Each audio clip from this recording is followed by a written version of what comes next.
모여있는 모든 사람들을 질서 정연하게 그들을 따로 하나님이 세우지요. 제자들이 그 말씀에 순종해서. 그랬을 때 주님의 역사하심을 기대하고 있었던 제자들의 모습 속에서 무엇이 이제 발생이 됩니까?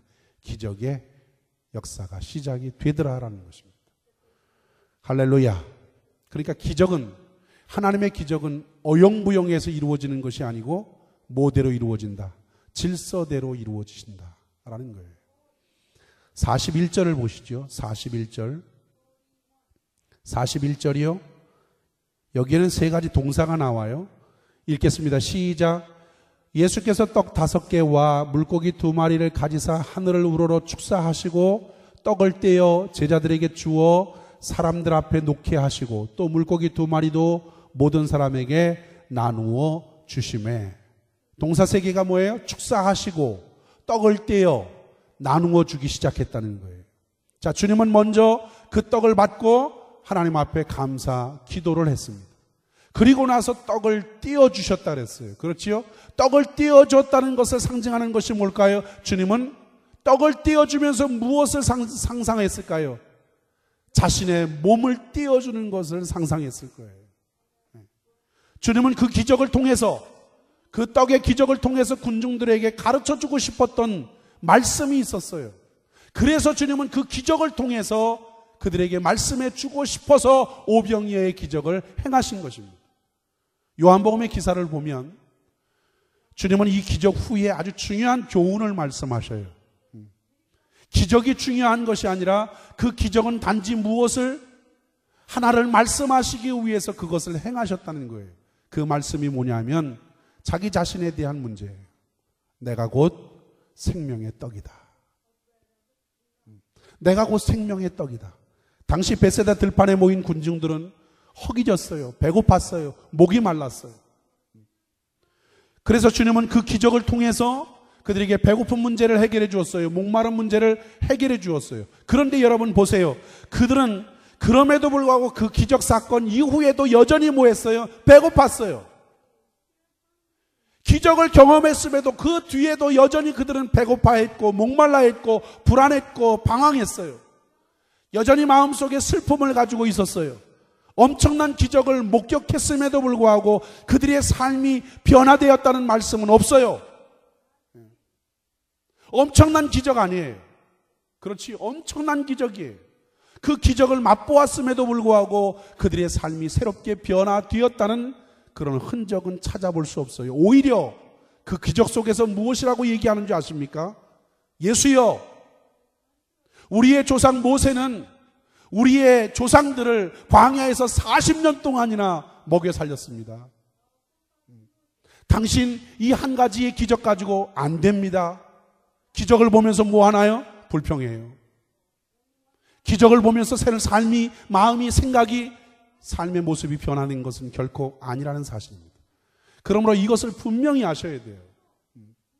여러분, 인간은 절대로 빵만으로는 만족하지 않는다라는 거예요.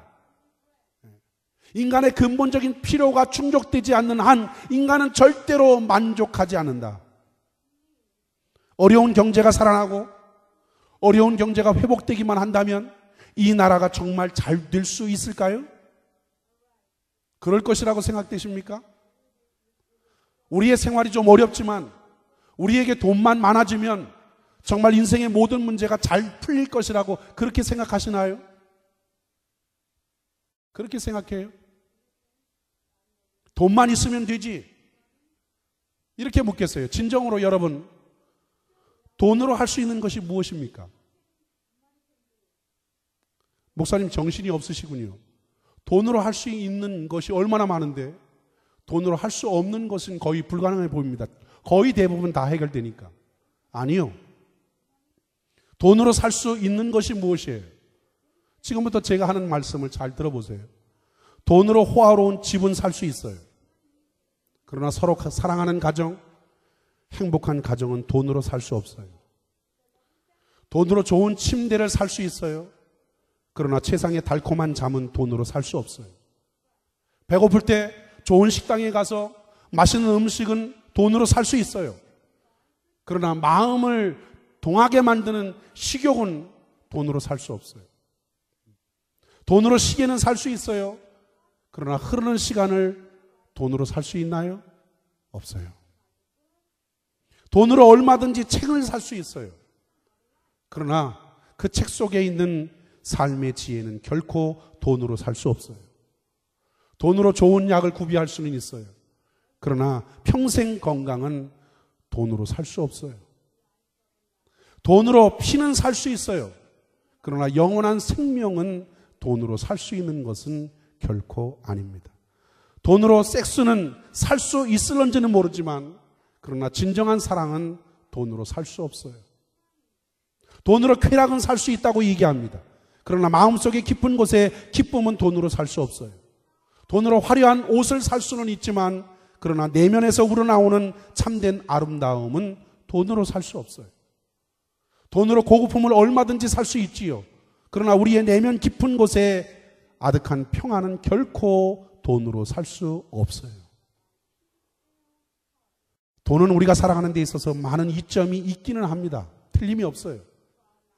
그러나 진정 가치 있고 좋은 것은 돈으로 살 수 없다는 사실 앞에 우리의 눈을 돌려야 됩니다. 인간은 근본적인 필요가 충족되지 않는 한 결코 삶에서 만족하지 못합니다. 이것은 배운다고 해결되는 것도 아니고 이것은 소유한다고 해결되는 것도 아니고 이것은 무엇을 누린다고 해서 해결되어지는 것이 결코 아니에요. 마치 그날의 군중들이 구한 것이 뭐예요? 그들은 단지 육신의 배고픔을 면할 수 있는 떡 한 덩이를 구했지만 주님은 그것을 뭐라고 얘기하면 너희들은 떡만 가지고 그 배고픔의 잠시의 문제를 해결하는 그것 가지고 너희들은 해결될 수 있는 사람들이 아니야. 너희들에게 진정으로 필요한 것은 바로 생명의 떡이신 나다, 나. 주님은 바로 그것을 그들에게 주고 싶었던 것입니다. 여러분, 오늘 우리에게 진정으로 필요한 것이 뭐예요? 오늘 우리들의 문제는 어디에 있는 것입니까? 오늘 우리들의 문제는 결코 물질만의 문제가 결코 아니에요. 우리 교회의 문제가 물질이 없어서의 문제일까요? 주님이 보실 때는 그것은 아닐 수도 있어요. 오늘 우리들의 문제는 외적인 그 무엇이 채워져야만 하는 그런 문제가 결코 아니에요. 오늘 우리의 진정한 문제에 대한 해답은 바로 이것이에요. 내가 곧 생명의 떡이다 라고 말씀하시는 그 주님, 내 인생의 주인 되시고 내 삶의 궁극적인 필요이신 그 주님을 만나는 그것이 우리의 삶의 해답인 것입니다. 그 주님을 만날 때에, 그 생명의 떡이신 예수님을 만날 때에 우리의 삶에는 참된 만족과 평안과 기쁨을 얻게 될 것입니다. 그 생명의 떡이신 예수님이 오늘 이렇게 말씀하고 있는 거예요. 먼저 너희들이 그것을 믿지 않았느냐? 먼저 생명의 떡이신 예수를 믿지 않았느냐? 그러면 이제 그것을 떡을 먹고 있는 너희들이 이제 떡 먹지 못해서 방황하는 사람들, 아픈 사람들, 고통하고 있는 그 사람들에게 너의 떡을 나눠주라는 거예요. 무엇을 버리고?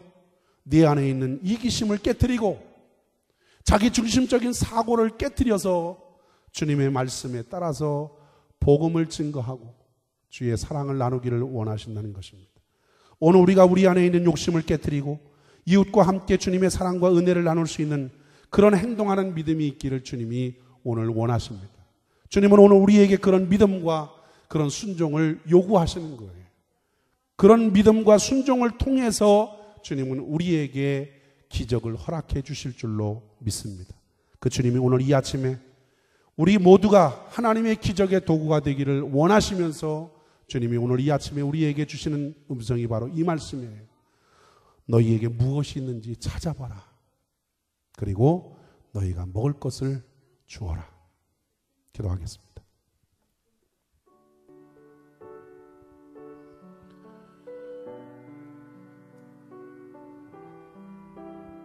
여러분, 가졌음에도 불구하고 배웠음에도 불구하고 그리고 누리고 있음에도 불구하고 여전히 공허하고 허탈한 모습으로 오늘도 무엇이 좋은 것은 없을까? 오늘도 내 마음을 채워줄 것이 없을까? 그렇게